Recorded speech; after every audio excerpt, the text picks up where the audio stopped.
Bueno, muy buenos días, hermanos. Que el Señor les bendiga. Es un gusto tener este privilegio en este espacio de la mañana, en la escuela dominical. Claramente, de parte de la iglesia en Los Lagos, extendemos nuestros saludos fraternales. Es un gozo saber que ustedes oran por nosotros, nosotros por ustedes, y ver lo que el Señor ha ido haciendo acá.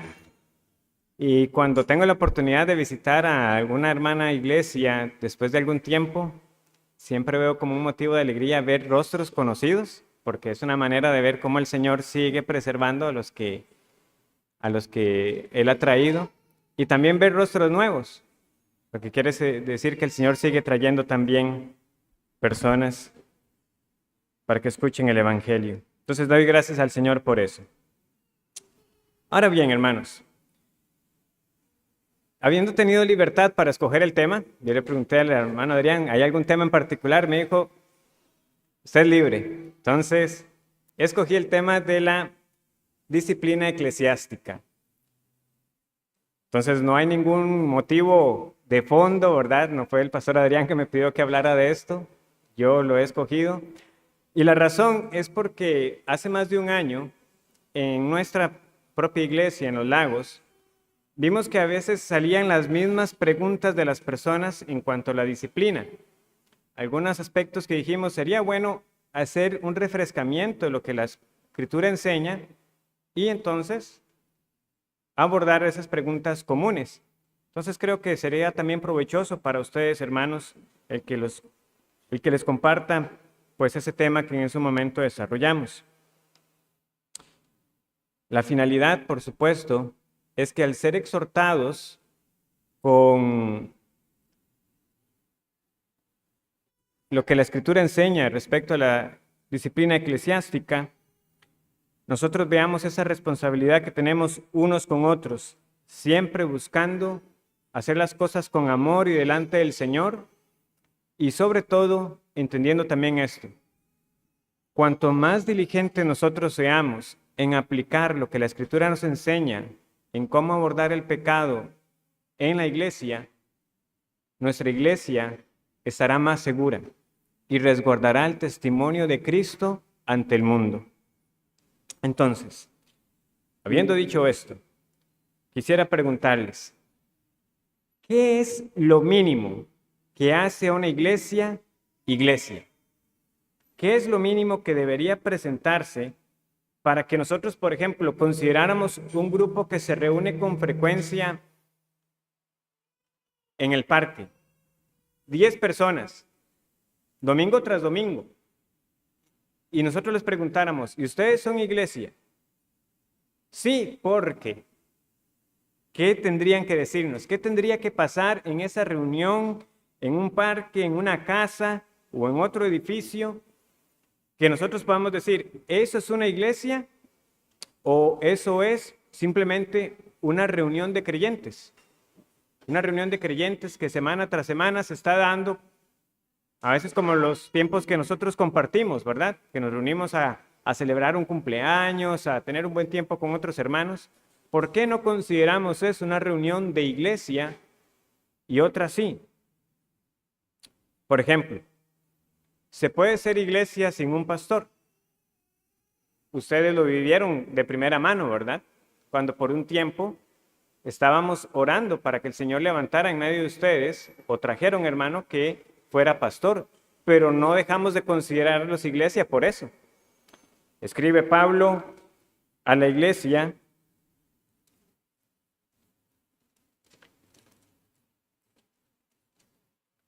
o más bien escribió a la iglesia a través de Tito, ¿verdad? Porque es una carta hacia Tito, y leemos lo siguiente en Tito 1:5.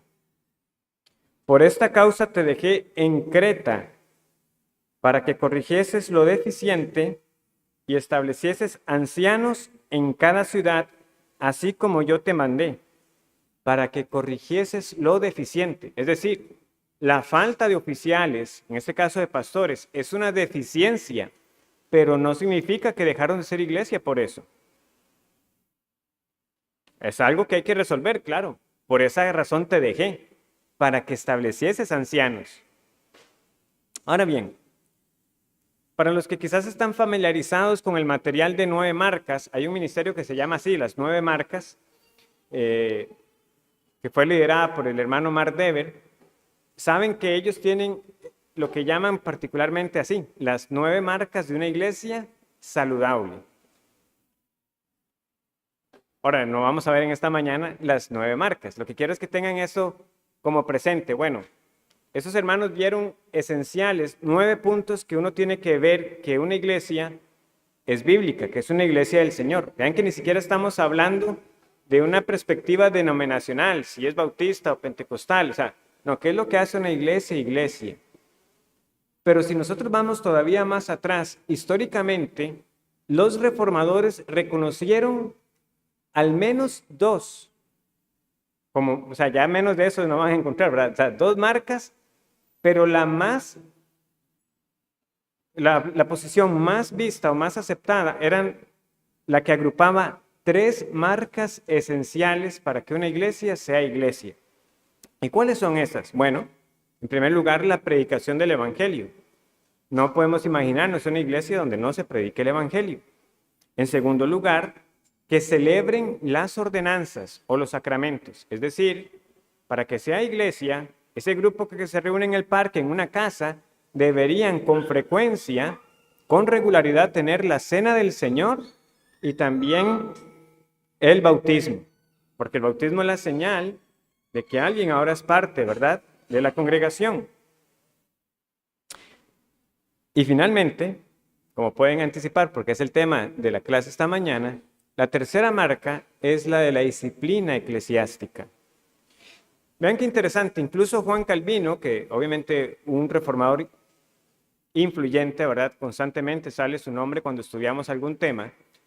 Juan Calvino solamente habló de 2 marcas, pero vean, cuando habló de la disciplina, vean la importancia que le dio, que yo digo que en la práctica, él hubiera estado de acuerdo en que dijéramos que la disciplina también era parte de esa responsabilidad. Vean lo que él dijo. Si ninguna sociedad, es más, ninguna familia puede mantenerse en buen estado sin disciplina, mucho más necesaria es en la iglesia, cuyo estado debe ser el más ordenado posible. Así como la doctrina salvífica de Cristo es la vida de la iglesia, la disciplina es, por así decirlo, su sostén, pues a ella se debe que los miembros del cuerpo se mantengan unidos, cada uno en su propio lugar. Por lo tanto, todos los que desean la abolición de la disciplina o impiden su restablecimiento, ya sea por designio o por irreflexión, ciertamente aspiran a la completa devastación de la iglesia, porque ¿cuál será el resultado si a cada uno se le permite hacer lo que le plazca? Pero esto debe suceder si a la predicación del evangelio no se añaden la amonestación privada, la corrección y otros métodos similares para mantener la doctrina y no permitir que se aletargue. Entonces, esas son las 3 marcas, hermanos, que nosotros siempre debemos estar atentos que no estén ausentes en esta iglesia, o si por la providencia del Señor somos llevados a otro lugar. Y usted pueda preguntarse, bueno, claramente, como bautistas reformados, vamos a preguntarnos, bueno, tienen una confesión de fe, tienen una membresía, pero en la práctica, ¿qué es lo que tengo que ver? Que en la práctica el evangelio es predicado, que en la práctica se trata con el pecado. Porque muchos que a veces han llegado a nuestras iglesias, precisamente salieron de donde estaban porque notaron esto. Pasaron cosas serias y no se trató con ello como se debía. O se ocultó, o no se disciplinó a quien estaba en pecado, o al no tratar debidamente, más bien lastimamos a una verdadera oveja de Cristo, causando más bien una salida que no debió haberse dado. Cosas así pueden suceder. Porque cuando nos reunimos como iglesia, estamos comprometiéndonos a andar juntos. Y eso significa no solamente compartir los momentos gozosos, sino también los momentos que pudiéramos llamar, entre comillas, incómodos, donde yo tengo que acercarme a un hermano y decirle, hermano, usted no está andando ordenadamente. La evidencia bíblica más directa las tenemos en las cartas de Pablo a las iglesias. Cuando Pablo escribe a estas congregaciones, él no solamente envía sus saludos, sino que también con la autoridad de Cristo, él da mandamiento de que ciertas situaciones tienen que resolverse. Yo ruego a Evodia y a Síntique que sean de un mismo sentir. Situación pública, conocida, tiene que ser resuelta. A la iglesia en Corinto ni se diga, ¿verdad? Las situaciones que ahí estaban aconteciendo y que más bien estaban hasta jactándose, pero Pablo puede hablar con autoridad y decir, la tal persona que sea expulsada de la congregación. Entonces vemos que ese elemento no puede pasarse por alto. ¿Por qué podía darles estas órdenes? Bueno, porque precisamente el ser iglesia lo demanda. La iglesia es comparada con una casa, con un rebaño, con un cuerpo, pero la iglesia también es comparada con una familia. Y como ustedes vieron que Calvino también usaba esa misma figura, si es lo que esperamos en la sociedad, si es lo que esperamos en la familia, de que se busque mantener un orden, cuánto más en la iglesia del Señor. Y trasladando esto a una familia, los que somos padres deberíamos hacernos esta pregunta. ¿Cómo reaccionaríamos si alguien ajeno tomara a uno de nuestros hijos, le llama la atención y lo disciplinara? Veríamos eso como una irrupción, ¿verdad? Como un momento, estás haciendo algo que no debe, o sea, eso me corresponde a mí. Y entonces por eso vemos por qué cuando hablamos de disciplina, de la mano tenemos que hablar con la membresía. Por supuesto que eso es una marca, pero hay que entender que ese concepto de membresía está porque precisamente asuntos como las ordenanzas y la disciplina lo demandan. Es que, ¿quién es el llamado a ejercer la disciplina sobre un hermano que no anda ordenadamente? ¿Es alguien de otra iglesia? No, debería ser de la iglesia a la que pertenece. Y eso fue una de las preguntas que más me ayudó hace muchos años, porque quizás como a ustedes les pasó, a mí también, cuando me hablaron de membresía, yo dije, pero ¿eso dónde está en la Biblia? Yo no veo esa palabra membresía en ningún lugar. Y recuerdo la exposición de un pastor, cuando leyendo el conocido pasaje de Mateo 18 dijo, dilo a la iglesia. ¿A cuál? Parece una pregunta sencilla, pero fue como esos momentos iluminadores, ¿verdad? Donde yo digo, "Uy, ahora entiendo, al fin entendí, claro. O sea, eso no puede ser la iglesia universal. Eso no puede ser cualquier congregación. Si yo tuviera un problema con mi hermano Mariano, ¿verdad? Sería súper extraño que yo viniera a ustedes y decirles, tengo un problema. Yo ya hablé con él en privado y ustedes aquí en Liberia dijeron, sí, pero eso, ¿por qué viene aquí? Debería ser en su iglesia. Bueno, yo sé que el ejemplo, ¿verdad? Porque ahora estamos en iglesias aparte, pero es para que me entiendan. Usando un ejemplo seguro. Entonces, sería como extraño, ¿verdad? Que nosotros recibiéramos creyentes, no estamos poniendo en duda su profesión de fe, pero que digan que quieren llevar la disciplina aquí. Un momento, es que eso no nos toca, eso es de otra familia. Cada familia resuelve sus asuntos en casa. Yo los invito a que busquemos también Hebreos 12 para que veamos cómo esta imagen de disciplina en la familia se sigue empleando también en otras partes. Hebreos 12.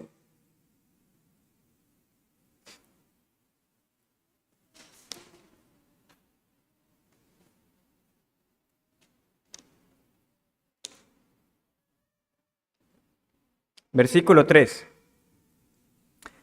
Considerad aquel que sufrió tal contradicción de pecadores contra sí mismo, para que vuestro ánimo no se canse hasta desmayar, porque aún no habéis resistido hasta la sangre combatiendo contra el pecado, y habéis ya olvidado la exhortación que como a hijos se os dirige, diciendo, Hijo mío, no menosprecies la disciplina del Señor, ni desmayes cuando eres reprendido por él, porque el Señor al que ama disciplina y azota todo el que recibe por hijo. Si soportáis la disciplina, Dios os trata como hijos, porque ¿qué hijo es aquel a quien el Padre no disciplina? Pero si se os deja sin disciplina, de la cual todos han sido participantes, entonces sois bastardos y no hijos. Por otra parte, tuvimos a nuestros padres terrenales que nos disciplinaban y los venerábamos. ¿Por qué no obedeceremos mucho mejor al Padre de los Espíritus y viviremos? Y aquellos ciertamente por pocos días nos disciplinaban como a ellos les parecía, pero para lo que nos es provechoso, para que participemos de su santidad.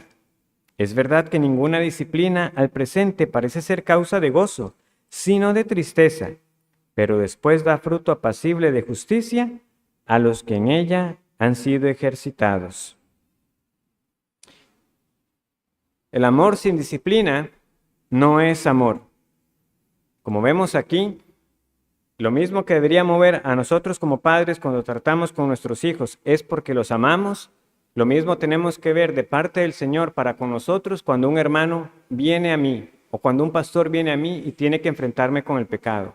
Eso es una muestra del amor del Señor para mi alma. Eso tiene que ser corregido. Si se me dejara sin disciplina, lo que debería entender entonces es que no estoy siendo tratado como un hijo, sino más bien como un bastardo. Es una palabra fuerte, ¿verdad? Nosotros no la usamos en nuestro lenguaje común a alguien.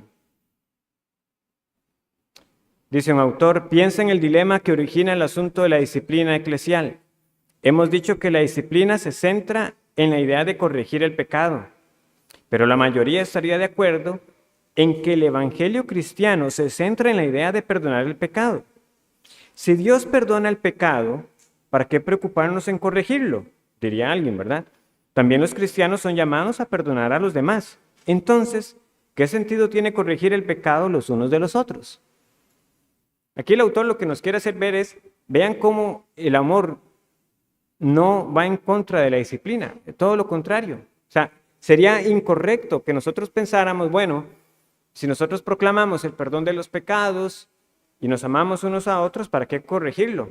Pero de nuevo, si vemos la ilustración basada en la familia, lo que nosotros diríamos de un papá que hablar así de respecto a sus hijos, que los vemos que están ahí, ¿verdad? Siempre haciendo lo que quieren, y él dice, es que no los corrijo porque es que yo los amo mucho. No parece. Más bien les estás haciendo un daño. No, precisamente nos preocupamos en corregir porque lo que buscamos es este fruto apacible de justicia. Algo más, antes de entrar a esas preguntas comunes que les mencionaba. La disciplina es tan importante que precisamente la encontramos plasmada en nuestra confesión de fe. Si alguien algún día dijera, pastor, no, está bien, yo estaba de acuerdo con la confesión de fe y todo, pero este asunto de la disciplina no me parece que eso realmente debamos hacerlo. No, usted sabe que usted lo confesó el día que se unió a nosotros, porque esto es lo que dice el capítulo 26 acerca de la iglesia. A cada una de estas iglesias así reunidas, el Señor, conforme a su voluntad declarada en su palabra, ha dado todo el poder y autoridad en cualquier sentido necesario para realizar el orden en la adoración y en la disciplina que Él ha instituido para que lo guarden, juntamente con mandatos y reglas para el ejercicio propio y correcto y la ejecución del mencionado poder. Hay varios pasajes que ustedes los pueden ver según la copia que tengan de la confesión, Mateo 18, 17 al 20, 1 Corintios 5, 4 al 5 y el versículo 13, 2 Corintios 2, del 6 al 8. Voy a leer para ustedes ese pasaje que quizás es menos conocido. Dice 2 Corintios 2, del 6 al 8. Le basta a tal persona esta reprensión hecha por muchos. Así que, al contrario, vosotros más bien debéis perdonarle y consolarle para que no sea consumido de demasiada tristeza. Por lo cual os ruego que confirméis el amor para con él. Ven aquí ese ejercicio correcto, ¿verdad? Si Mateo 18 nos dice, llévalo a la iglesia y si no se arrepiente, tenle por gentil y publicano. Si 1 Corintios 5 nos dice, esa persona sea entregada a Satanás. 2 Corintios 6, 2 del 6 al 8 nos recuerda que también el propósito que nosotros tenemos detrás de esto no es simplemente estar excluyendo personas, es que sean restauradas. De nuevo, hay un principio de corrección para que nosotros podamos ver fruto en la vida de la persona. Adicionalmente, también considero pertinentes los párrafos 12 y 13. Dice el párrafo 12, todos los creyentes están obligados a unirse a iglesias locales cuando y donde tengan oportunidad de hacerlo. Asimismo, todos aquellos que son admitidos a los privilegios de una iglesia también están sujetos a la disciplina y el gobierno de la misma conforme a la norma de Cristo. Ningún miembro de la iglesia, por alguna ofensa recibida, habiendo cumplido el deber requerido de él hacia la persona que le ha ofendido, debe perturbar el orden de la iglesia o faltar a las reuniones de la iglesia o abstenerse de la participación de ninguna de las ordenanzas por tal ofensa de cualquier otro miembro, sino que debe esperar en Cristo mientras prosigan las actuaciones de la iglesia. En otras palabras, un hermano peca contra mí, estoy ofendido, estamos tratando el caso bíblicamente, he hablado con él, no ha atendido, he buscado a hermanos que me acompañen como testigo para hablar con él. El asunto es no desistir. Y alguno pudiera preguntarse, ¿y dónde está fundamentado eso? Bueno, hay muchísimos pasajes que nos recuerdan que nosotros debemos soportarnos unos a otros. Vean, por ejemplo, Efesios 4. Efesios 4, 2 y 3. Con toda humildad y mansedumbre, soportándoos con paciencia los unos a los otros en amor, solícitos, es decir, dispuestos en guardar la unidad del Espíritu en el vínculo de la paz, soportándonos unos a otros. Yo creo que esa es una muy buena palabra, soportarse, con todos los matices que a veces puede tener. A veces tengo que soportarme a alguien. Pero si la actitud que prevalece entre nosotros es ser prontos en guardar la unidad del Espíritu, en muchas ocasiones yo puedo aplicar lo que dice Pedro, que el amor cubre multitud de faltas y seguimos adelante. Y en otras ocasiones yo puedo ir y buscar y tratarlo, pero siempre procurando esto, que haya un vínculo y una unidad entre nosotros. No simplemente el hecho de que a la primera ofensa yo lo que hago es buscar irme de la iglesia. Y así hay personas que pasan a veces brincando de congregación en congregación y a veces la pregunta que esa persona no está haciendo para reflexionar en su propia vida es, y quizás el problema no sea de la iglesia, sino el problema está en usted, que no está sabiendo soportar, que en ocasiones, porque precisamente aún somos una obra en progreso que el Señor está haciendo, pecamos. Y pecamos contra hermanos. Les decimos cosas que no debimos haber hecho o dicho. Pero si lo que impera en nosotros es, yo me uní en pacto para caminar juntos, hay muchas faltas que yo voy a soportar y que con paciencia voy a esperar a que el Señor muestre cuál es su voluntad. Si hay un pecado que debe ser corregido, o si es una falta que puede ser simplemente perdonada y seguir adelante. Entonces, habiendo dicho todo esto, ¿cómo definimos propiamente la disciplina?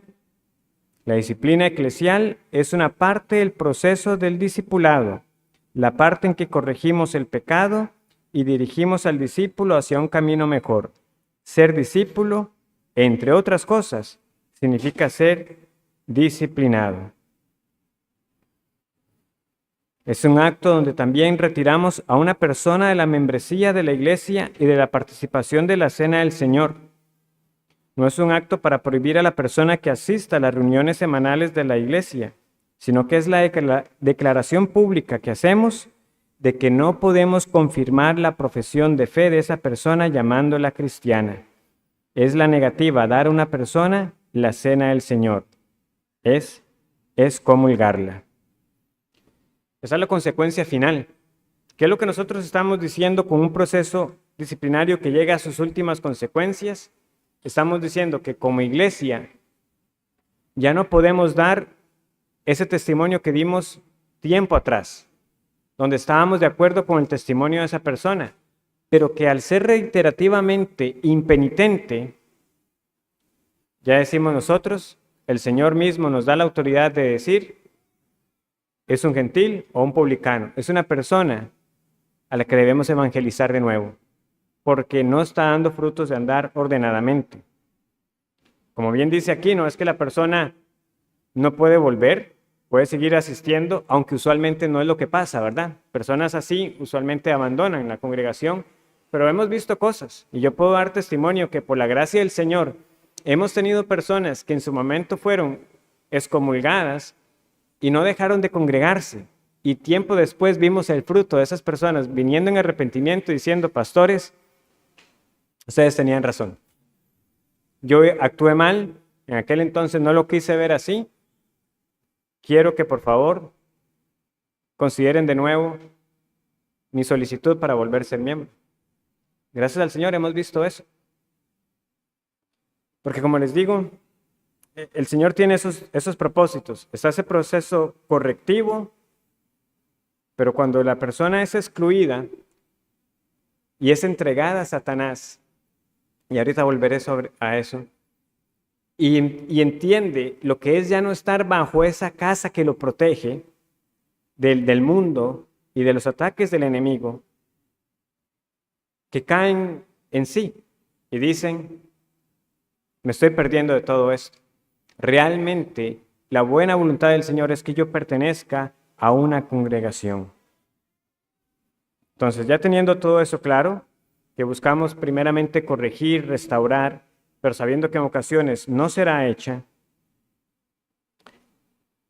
y que entonces cuando eso ya llega a su punto final no podemos dar testimonio de la fe de esa persona, vamos a algunas aclaraciones. La pregunta más común quizás es la siguiente. Una persona viene al pastor y le dice, pastor, es que vieras que supe o vi que tal persona estaba haciendo esto o aquello. Habló con el hermano. Bueno, pastor, es que como no pecó contra mí directamente, ese es quizás uno de los puntos que mayor confusión trae. Muchos cuando van a Mateo 18, yo quiero que lo busquen conmigo, muchos leen, ¿verdad? En Mateo 18:15 lo siguiente, por tanto, si tu hermano peca contra ti, ve y repréndele. Entendemos como que si la ofensa tiene que ser así, pecó abiertamente contra mí. No, obviamente, pues si un hermano pecó directamente contra usted, la idea es que usted se lo haga saber. Pero es interesante que aquí pudiéramos estar primero ante una pequeña variante textual. Es decir, en algunas versiones, lo que nosotros leeríamos es algo más sencillo, es, por tanto, si tu hermano peca, ve y repréndele. O sea, no está ese contra ti. Y eso nos debería ayudar a entender que Mateo 18 nos está hablando cómo lidiar con el pecado. No es solamente una situación de cuando alguien directamente me ha ofendido. Hay pasajes que lo enseñan, por supuesto, sí. Lucas 17:3. Mirad por vosotros mismos, si tu hermano pecare contra ti, repréndele, y si se arrepintiere, perdónale. Eso es entre las dos partes. Sin embargo, ese contra ti, nosotros debemos verlo más amplio. Hermanos, cualquier pecado que un hermano de la congregación comete es un pecado contra mí, porque está haciéndolo contra la iglesia del Señor, porque no está andando conforme a la norma de Cristo, está ofendiendo el testimonio del Señor. Entonces, si yo lo vi, yo voy y lo trato. Pero hermanos, cuando nosotros evitamos esa responsabilidad, lo que estamos haciendo es dándole la oportunidad al enemigo de que más bien se genere chismes y comentarios. Porque en el momento que yo llego y busco a otro hermano, vieras que tal hermano, tal cosa, yo ya estoy involucrando a más personas de las necesarias. Cuando yo tendría que en realidad, haber ido y decirle, hermano, aunque eso que pasó no fue directamente contra mí, quisiera entender lo siguiente. aquel día, en aquel momento, usted dijo o hizo tal cosa. Y está la oportunidad para que la situación pueda ser esclarecida. Puede ser un malentendido, puede ser que yo escuché mal, puede ser que yo vi mal y no hay nada. Pero lo que quiero aquí, en primer lugar, que veamos como algo tan útil es, contra ti es cualquier pecado que una persona comete, al ser parte de una iglesia, la está cometiendo contra la iglesia a la cual pertenece. Y como les digo, creo que se puede respaldar por el hecho si entendemos que posiblemente esa expresión contra ti no sea parte del pasaje. Pero hay más pasajes que nos ayudan. Digamos que alguien dice, pastor, yo creo que este contra ti debería estar ahí. Muy bien. ¿Cómo también se compara la iglesia del Señor como un cuerpo? Y lo que le pasa a un miembro del cuerpo afecta a todo el cuerpo. De nuevo, sería extraño que nosotros pensáramos que lo que le pasó a un dedo del pie no tiene que ver con el otro pie. Afecta el caminar. El hecho de que nos duela un brazo o que lo tengamos incapacitado por alguna razón afecta a todo el cuerpo. Ahora solo tengo uno para valerme. Entonces tenemos que ver que de nuevamente, cuando algo le está sucediendo a un miembro del cuerpo, todo el cuerpo es afectado. Eso entonces también es contra mí. Debería ir y buscarlo. Y si dijere la oreja, porque no soy ojo, no soy del cuerpo, ¿por eso no será del cuerpo? No, todos somos miembros de un mismo cuerpo. Ahora bien, ¿cuál debe ser la actitud con la que yo debo ir entonces? Si yo entiendo que me enteré de un pecado y debo buscar a la persona, dice Gálatas 6:1, hermanos, si alguno fuere sorprendido en alguna falta, vosotros que sois espirituales, restaurarle con espíritu de mansedumbre, considerándote a ti mismo, no sea que tú también seas tentado. Ahora ven lo que está pasando aquí en Gálatas 6:1 también. El pasaje no dice, si alguno fuere sorprendido en alguna falta contra ustedes. No, alguien fue sorprendido en una falta. Y esa persona madura espiritualmente, al ver que eso sucede, va y lo busca con un espíritu de mansedumbre. A veces debemos cuidarnos, hermanos, de ir con juicios ya hechos, ¿verdad? Hermanos, que aquel día usé tal cosa y todo, como, un momento, ¿qué pasó? Debo escuchar, voy a tratar la situación, pero sin un juicio ya formado. Puede ser que la persona no estuviera consciente de que algo era pecado. Un ejemplo algo trivial, pero supongamos que alguien no sabía que para hacer ciertas reparaciones en su casa sí debía pedir permisos en la municipalidad. Y usted se entera de eso.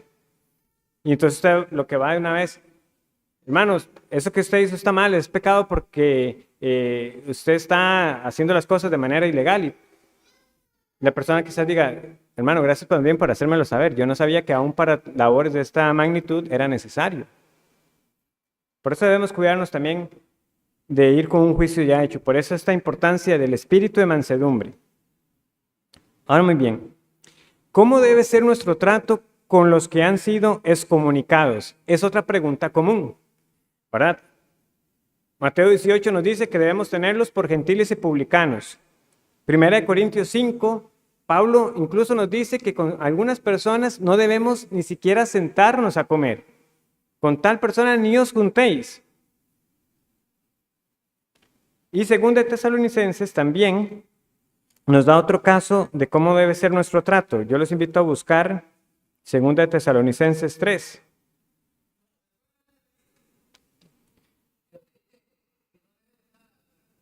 Sí, 1 Corintios 5. Ya le digo la cita exacta, ese es.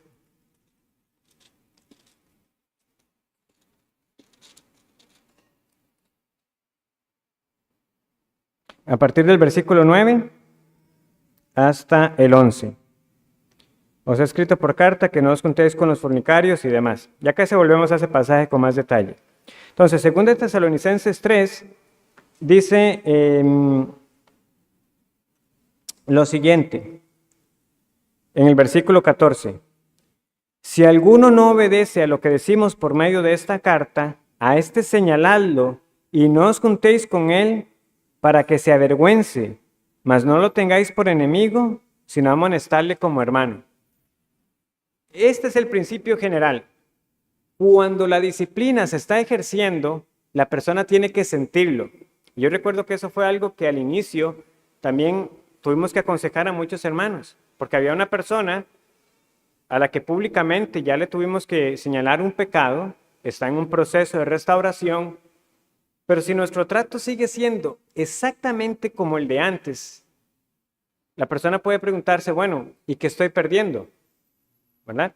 Es como cuando un hijo debe entender cuando a veces hay consecuencias por el pecado, pero vean que debe ser cuidadoso. O sea, el hermano debe sentir esa pena por haber pecado, pero sigue siendo hermano. Pero ya Mateo 18, cuando nos dice que lo tengamos por gentil y publicano, ya no lo puedo considerar hermano. Sin embargo, esto no significa que nosotros perdamos el trato cordial y respetuoso que toda persona merece, ¿verdad? Porque eso también se presta para muchas cosas en otras congregaciones. Una persona que fue expulsada, o sea, las indicaciones que dan son de esa naturaleza. Y si lo ve, se pasa de acera y ni lo salude y ese tipo de cosas. Es como, bueno, un momento, ¿verdad? Hay situaciones donde la persona fue excluida, pero no significa tratarlo irrespetuosamente o faltarle el respeto, de cierta manera. Hay casos mucho más radicales donde si es un asunto de falsa enseñanza, por supuesto, nosotros vamos a advertir a los hermanos, no se junten con tal persona porque anda esparciendo herejía, ¿verdad? Y eso ya sí es una situación diferente de amonestación. El asunto es que tiene que haber una diferencia en el trato, pero debemos ver lo siguiente. Por ejemplo, ¿qué pasaría para un matrimonio donde el esposo es puesto en disciplina y finalmente expulsado? La esposa sigue estando sujeta a él y aún le debe el respeto como marido que es, como cabeza suya. O a la inversa, si fuera la mujer, ese marido aún tiene la responsabilidad de proveer y cuidar para ella. Entonces vemos que sí, hay diferencias en el trato, pero no anulan ciertas obligaciones, especialmente a nivel familiar, que uno deba cumplir, por ejemplo. Entonces, eso es lo que nosotros no podemos perder de vista. Eso no capacita, por ejemplo, no habilita para que un esposo se separe de su mujer, según sea el tipo de pecado. Simplemente fue excluida de la iglesia.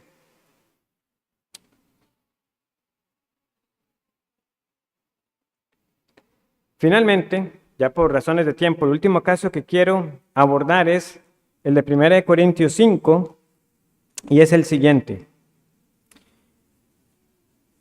Vemos en el versículo 1 que dice, de cierto se oye que hay entre vosotros fornicación, y tal fornicación cual ni aun se nombra entre los gentiles, tanto que alguno tiene la mujer de su padre. Y vosotros estáis envanecidos. ¿No debierais más bien haberos lamentado para que fuese quitado de en medio de vosotros el que cometió tal acción? Ciertamente yo, como ausente en cuerpo, pero presente en espíritu, ya como presente he juzgado al que tal cosa ha hecho.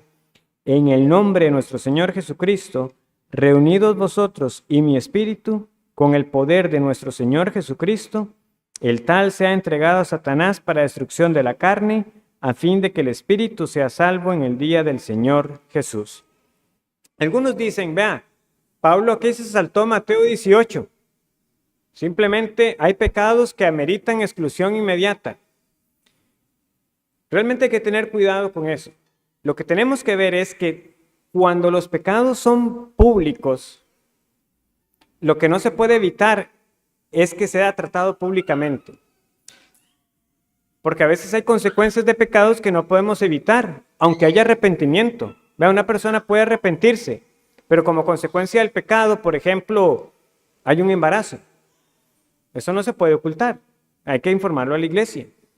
Si una persona salió en las noticias, vea, es que hermano, salió en las noticias, se llevaron a tal persona, las autoridades le hicieron un embargo, lo que sea, un allanamiento. Puede ser que el hermano sea inocente, pero como es público, hay que informar a la iglesia qué fue lo que pasó, hasta cierto grado de detalle. ¿Por qué? Porque sería extraño que un ajeno sepa algo que la familia no. Y por eso nosotros lo informamos. Y por eso se trata públicamente. Pero lo que pasa en 1 Corintios 5, no es que Pablo se esté saltando a Mateo 18. Es que es evidente dos cosas. Primero, que la falta es pública. Y segundo, que no hay arrepentimiento. Porque ¿cuánto tiempo ya tenía ese hombre viviendo así? Entonces, es claro que no hay arrepentimiento. Por eso Pablo puede decir con toda autoridad del Señor, esa persona tiene que ser expulsada. O sea, claramente está viviendo en pecado impenitente. O sea, aquí no hay que esperar a darle, en ese sentido, el tiempo de arrepentirse. Pero de algo ustedes pueden estar seguros, que mi hermano Adrián, y en un futuro esperamos, ya no sea solo el hermano Adrián, ¿verdad? No van a traer a ustedes algo que no se haya hablado primero en privado con las personas involucradas. ¿Por qué? Porque nosotros no tenemos esa autoridad apostólica para simplemente decir, echen a tal persona. Estamos sujetos también a un orden que el Señor ha establecido. Entonces, yo creo que 1 Corintios 5 no es una carta blanca para decir que a veces podemos saltarnos Mateo 18. Eso sería un mal entendimiento. Pero sí nos muestra que hay severidad del pecado tal que hace inevitable que deba ser tratado públicamente. Y cuando eso no se hace, estamos trayendo consecuencias a la congregación. Hermanos, espero que esto nos haya sido de ayuda. No es la finalidad de que entonces, escuchando de la disciplina eclesiástica, ahora todos vamos a estar súper atentos a ver quién está haciendo algo, una cacería, ¿verdad? Para estarnos acusando de pecado, pero sí que seamos valientes, porque muchas veces es cobardía de nosotros no acercarnos a alguien y decirle, hermano, tengo algo que decirle. Y saber que ese hermano me lo está diciendo es por amor a mí, pero sobre todo por amor al Señor. Que eso sea lo que nos mueva entonces, como todo lo que hacemos, para el Señor. Que el Señor les bendiga. Entiendo que ahora pasamos a un tiempo de receso, a las 10:30 que estemos ubicados. Muchas gracias, hermanos.